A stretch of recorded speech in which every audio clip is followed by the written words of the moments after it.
ایک گاؤں میں دو سچے دوست احمد اور بلال رہتے تھے۔ وہ ہمیشہ ایک دوسرے کے ساتھ وقت گزارتے، کھیلتے اور ہر مشکل وقت میں ایک دوسرے کا ساتھ دیتے۔ ان کی دوستی پورے گاؤں میں مشہور تھی۔ لوگ انہیں دیکھ کر ہمیشہ تعریف کرتے کہ کیسی مضبوط دوستی ہے۔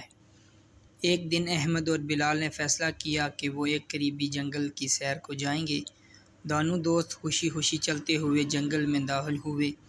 اچانک انہیں ایک خطرناک بھالو نظر آیا۔ بھالو بہت بڑا اور خوفناک تھا اور ان کی طرف بڑھنے لگا۔ احمد کو فوراً یاد آیا کہ بھالو درخت پر چڑھے ہوئے لوگوں کو نقصان نہیں پہنچاتا۔ وہ جلدی سے ایک قریبی درخت پر چڑھ گیا، لیکن بلال درخت پر نہیں چڑھ سکتا تھا۔ اس کے دل میں خوف بیٹھ گیا، لیکن اس نے اپنی عقل کا استعمال کیا۔ اسے یاد آیا کہ بھالو مردہ انسانوں کو نہیں کھاتا۔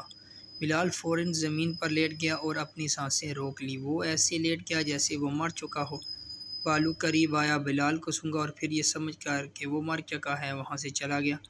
جب بھالو چلا گیا تو احمد درخت سے نیچے اترا اور ہنستے ہوئے بلال سے کہا، بھالو تمہارے کان میں کیا کہہ رہا تھا؟ بلال نے سنجیدگی سے جواب دیا، بھالو نے مجھے کہا کہ وہ دوست کبھی مخلص نہیں ہوتا جو مشکل وقت میں ساتھ چھوڑ دے۔